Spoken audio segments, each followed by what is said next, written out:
Now you listen to me. I've met you many times, although you don't think I have. What?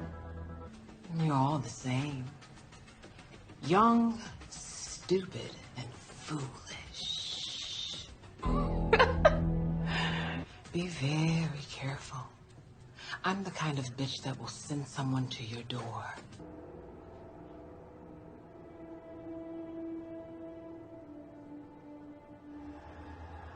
Hey. Are you there? I hate you. All right, Oval fans. Now, even when the Oval was in season 1, once we were getting an understanding of who these characters were, which was kind of hard to do given that at the time we just had way too many characters in the show at one time. So it kind of took a while to actually get an understanding of a person's quirks or, personality traits, because some characters had far more shine than others. For example, Jason, for a majority of season 1 barely had anything going on, since most of the season focused on her being the first child as opposed to being one of the first children, because it was mainly about Gail, kind of like on Assisted Living season 1, when most of the focus was on Sandra and Philip was just kind of there. But when it comes to Victoria, she was introduced as the, hey, I'm the next Veronica Harrington, but this time on BET. And in this recent episode of The Oval, which, if you haven't watched my review, you could tell I really didn't like it that much. Victoria came in there talking about how one of the employees doesn't speak English, even though Donald corrects her, saying she grew up in North Carolina. She has an accent, but that's it. And, she went on this whole racist spiel, and Donald calls out for being politically correct or not being politically correct. And Victoria's, I wouldn't say that shit in public. And she just went on this rant under the. Yeah, it was kind of funny, but at the same time, I'm like, it's a pale comparison of, we've had better in regards to Veronica Harrington. And that's the thing, though. The more I watch The Oval, and this isn't just the fault of Victoria, it's the fact that this has been happening a lot in the show, where more often than not, the episode goes nowhere. Some characters just make a cameo just to remind us of who they are. Kareem wanting to know Sharon's every move. Victoria being wicked, condescending. Max wanting to get Kyle.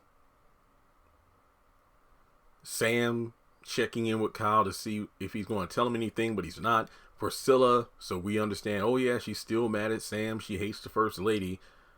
Okay. And the more I see Victoria in episodes like this, the more I'm like, she's the Walmart brand of Veronica Harrington. It's just a pale comparison. Same thing with Hunter, where it's like, he's supposed to be like Jim Cryer, but at the same time, we knew Jim was a capable guy. He just, couldn't, he was a sex addict. He was, unfaithful in his marriage, a terrible parent, terrible person in general, but there was a charm to his like sleaziness. With Hunter, it's just that he's an incompetent person, and that's it, So I think with Victoria, it sucks because in season 1, even though, yes, at first glance, she was like, oh yeah, she's like Veronica Harrington. I remember saying in episode 1, since a lot of people said the same thing, it was like she was Veronica Harrington, Catherine Cryer, and Candace Young kind of blended together into this new like Frankenstein character, or what's the word, amalgamation of those characters. And then Tyler actually kind of gave her a leg up over Veronica, because we got to get her history early on in the season. We even met one of her parents in season 1 before she got killed quickly. And then, we met her father at the tail end of season 2, but we really got a lot of it was a lot more. What do I keep saying in these shows? It wasn't just telling us, Tyler Perry was showing us who these characters were. And I'm like, wow, this is great, because even though Victoria is the quote unquote new Veronica, she's starting to feel like her own character. But the more we get into like season 3, for example, the more she is definitely just a Veronica knockoff. And it sucks because season 1, while not perfect, it had a promising,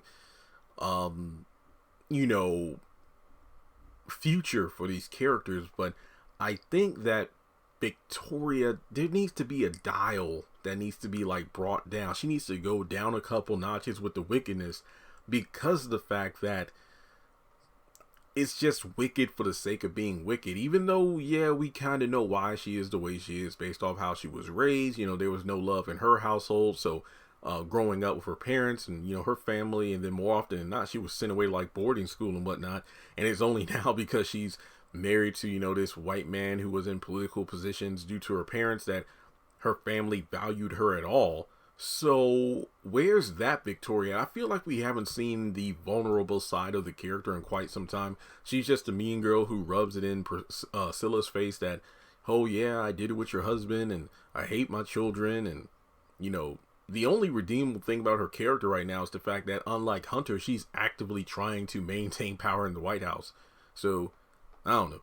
Maybe it was just this one episode, but I have been noticing this trend for quite a while. Maybe I'm not the only one, but yeah, get back to having Victoria being her own character instead of just, you know, I feel like Tyler Perry copied and pasted lines, or at least paraphrased or changed up some dialogue that Veronica Harrington did in The Haves and the Have-Nots. And keep in mind, her stick got old really fast for me too, especially around season 6, but that's just my opinion, because I mean, at that point, her character was just written to be homophobic. That was it. That was literally her character. But thanks so much for tuning in.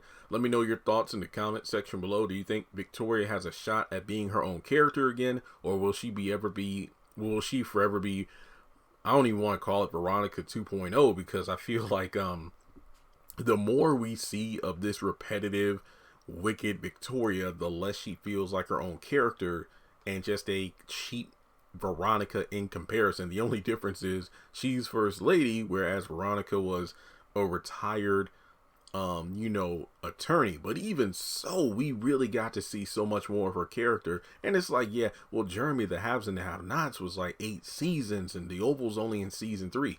Keep in mind that The Haves and the Have-Nots was a little under 200 episodes, and at the rate Tyler Perry's putting out The Oval, you know, it'll be around that same number soon. I don't even think it's the number of episodes that matter. It's what Tyler Perry does with the characters in the amount of episodes we have so far. And sadly, Victoria, I thought season 3 was going to be a turning point where we would see, you know, Hunter and Victoria tighten up and work together to fight the opposing forces trying to get them out of the White House, but that's not what we're seeing at all.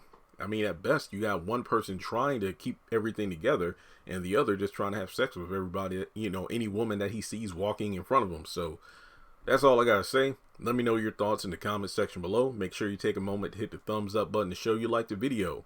Follow me on social media. Links are in the description below. In order to keep up whenever I post content on the channel, hit subscribe and hit the bell icon and select all. That way you are up to date whenever I go live or upload new content. If notifications aren't coming through, you may need to unsubscribe, hit subscribe again, hit the bell icon, and it should work. People have been telling me it has been. And if you would like to donate to the channel, feel free to do so on PayPal or Cash App.